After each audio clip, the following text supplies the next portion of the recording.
Hi, I'm Tina Howland. I work in the art department in the graphic design program. I teach Photoshop, which is raster, vector, which is Adobe Illustrator, typography, and digital illustration. Raster art, I think, is one of the most important programs to learn. It can apply to a bunch of different areas in the arts. And vector art is fantastic. It's a completely different type of art than raster. Raster is based on pixels. Vector is based on vector or shapes math. Typography is important in everything we do, even if we don't understand it, and even if you have nothing to do with the arts.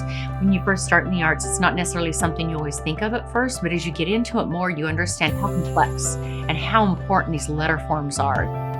I think the future is really bright. I'm really excited. There are so many different agencies, studios, businesses. There are so many things surrounding Bakersfield and in Bakersfield that provide opportunities for students to go get work in this field.